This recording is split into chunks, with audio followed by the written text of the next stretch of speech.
Today I'm looking at chapter 3, verse 1 of Bereshit Genesis. It says, Af, Ki, Amar, Elohim. Hath God said. This is the serpent speaking to the woman. And hath God said is a very crucial verse, because with this fall comes the fall of humanity. And I want to explain my message a little bit here. Rav Shaul was a fighter, who fought the good fight. But when he became Paul, he says the preacher is not just a fighter.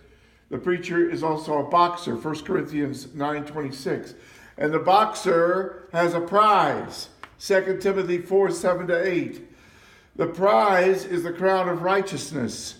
So I want you to remember the title of this message. Remember the fighter, remember the prize fighter. Remember the Magid, the prize fighter, the preacher, the prize fighter. The title of my message is The Magid Prize Fighter. So, how can I even begin to speak of the true Magid, M-A-G-G-I-D, of the Basuras HaGeolah, the unsinkable preacher? You could start with Noah, I guess. We all know Noah. We remember him, an unsinkable preacher, the fighter for righteousness, 2 Peter 2:5. You see, there was this satanic deception, a flood of evil. Hath God said, flooding the whole world. And the whole world was going under. And the unsinkable preacher Noah, what does he do? He puts on his prize fighting gloves, which are 2 Corinthians 4:2, in his right hand and his left hand. The word of truth and the power of God. That unsinkable preacher Noah steps into the ring. Yea, yes, the devil is a liar, but the unsinkable preacher steps into the ring, and even though the devil is a deceiver, and the whole world is under his sway, in a tsunami flood of deception, and a great red dragon is holding down the truth in unrighteousness, and holding down the preacher of righteousness, holding down Noah. Nevertheless, the preacher is like a buoy. Hold a buoy under and it will pop up. Noah popped up. A true Magid, a true preacher, pops up. The devil tried to hold him under, but he pops up. Unsinkable preachers are popping up all over the world. We're talking about the heavenly buoyancy of preaching. We're talking about real preaching for real. Psalm 66 verse 6, Hit hapek, Saul, Paul, regeneration, Hit hadshut, conversion. Now, here's an irony for you. Where are these preachers popping up from? From a smelly dunghill called New York City. An accursed city, a wicked dunghill Babylon called the Big Apple, where we started a Bible society called Artists for Israel. And I want to talk about the moral sewage of New York and compare it to ancient Rome. And I want to give you the comparison up front, because there's a reason Yeshua chose one particular city in the world. Pure and simple, Yeshua is a fight promoter. That means he doesn't want just a fight, he wants a great fight. You say, well, how do I know that? Well, let's compare New York to ancient Rome. Remember your history. There was Caligula. He was the Caesar who declared himself a god. There was a heyday, really, of emperor worship. And there was decadent Nero, the Antichrist. And there was the beast of Babylon. And Babylon was Rome. And even before Nero and Caligula, the sewage of Rome, we're talking about the moral filth of this Babylon was erupting.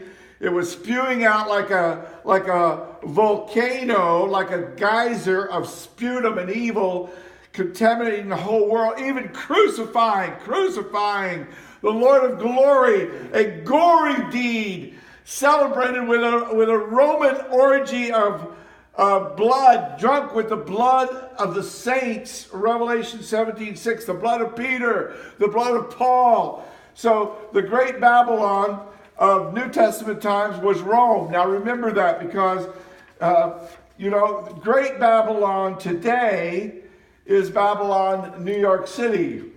Some probably said, call fire down from heaven and burn that accursed Babylon, Rome. And of course Nero did, but hold your fire, because Yeshua promoted his greatest fight in Rome, the great Babylon, Rome. Did you know that? Did you know his greatest fight, the Lord's greatest fight? Am I talking prize fight? Yes. In this corner is the devil. In this corner, Paul the Apostle. And like a prize fighter's gloves, you have the letter to the Romans, 16 chapters, which have these fighting words. Therefore, having been justified by faith, we have peace. We have the God of peace, who will soon crush Satan under your feet.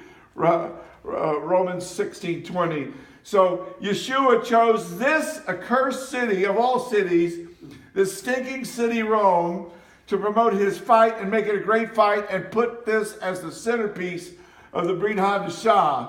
And notice the recipient, Rome, the mother of all harlots, where Satan has his throne. Notice the target where Yeshua is aiming his fist. The target of Yeshua's fighting letter. Not where Satan has a mere outpost, where he has his throne. Yeshua knows how. Oh, yes, he does. Yeshua knows how to promote a fight and make it a great fight. And it punched out awakenings and revivals and boxed the devil on the ears. Hath God said, devil? Ha! The Protestant Reformation, the Wesleyan Revival, Jonathan Edwards, the First Great Awakening, the Second Great Awakening, this harlot called Babylon, New York.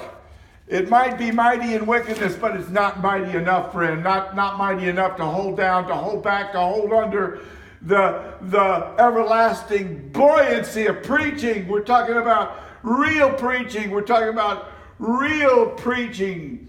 I'm talking about Artists for Israel right here in New York, a Bible society. And we're talking about 1/4 of the world. Look at this.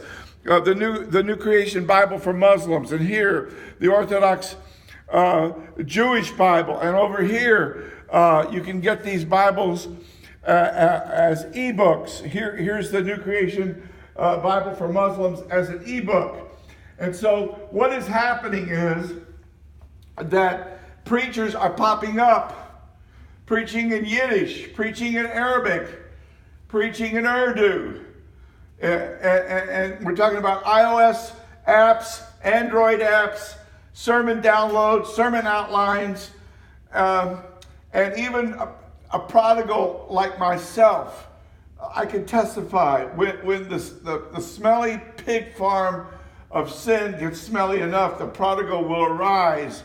The prodigal preacher will arise, and he will say, "Where's my Bible? Where's my Roeh? And where's my opportunity to preach, not to save not only myself, but also those who hear me?" 1 Timothy 4:16. And it's a life or death fight. When Hasatan said to Haisha, "Hath God said?" it was a life or death situation. And the preacher's fight in the pulpit arena is a life or death fight, friend. You have to see that the devil goes around the big apple seeing which preacher he can devour. And we overcome the devil by the word of our testimony and the blood. And like Noah, who preached and saved himself from the satanic deception that was pulling the world under, he preached and saved also those who had ears to hear him. I'm talking about 8 souls in a preacher's boat. I'm talking about, is there room in that boat for a preacher like you, friend? I'm talking to the preachers that are watching this YouTube video. Subscribe to our Artists for Israel YouTube channel and get on the same wavelength, preaching like this. Real preaching, friend. So my first point is about the everlasting buoyancy of preaching, that not even Babylon can hold preaching under. Preaching pops up. Preachers pop up. My second point is that God is a fight promoter, and he has actually chosen Babylon. God is promoting a fight. Do you hear me, friend? A fight in Babylon. Amen. Make no mistake about it. Yeshua put Artists for Israel in this Babylon Big Apple because God wants a fight in Babylon. He wants a fight. He's promoting his fight. Yeshua, the Zun Funderoibishter, he was a fight promoter. He sent out the 70. He promoted fights from Dan to Beersheba. That means all over.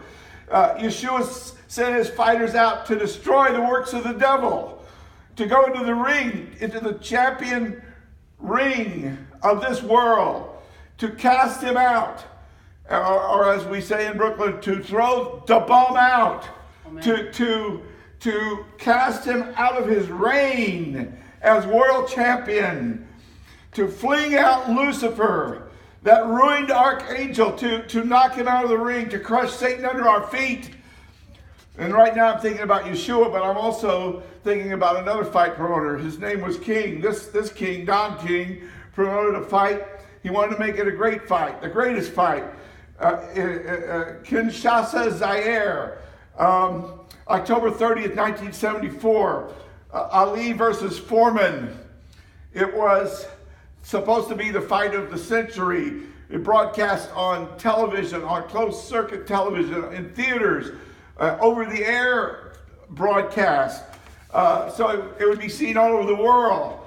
And it was the fight of the 20th century, but I'm talking about the 21st century. I'm talking about the fight of the real Psalm 66:6, Heat Hapek, Saul, Paul, regeneration, Heat Hadshut, conversion rumble in the real New York jungle, right here in this jungle, right here, the unsinkable preaching arena of this Artists for Israel YouTube channel.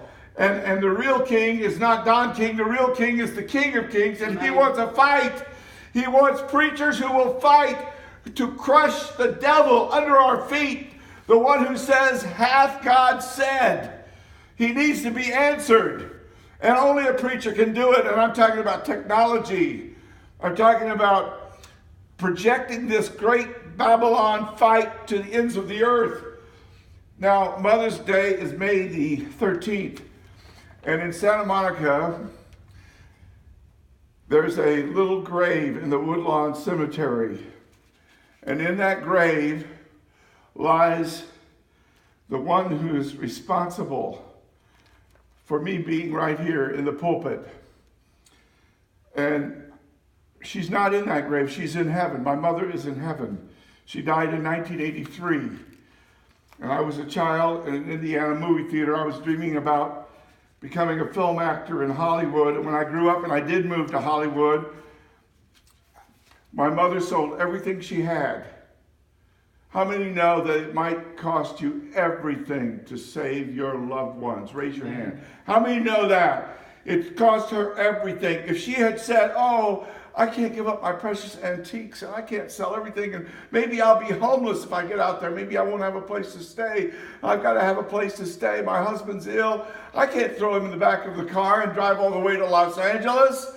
I can't do that. I'm an old woman. I can't do that. If she had done that, I'd probably be in hell now, friend. I'm telling you, she had to drag me to the house of God. People are running from God. I was running from God.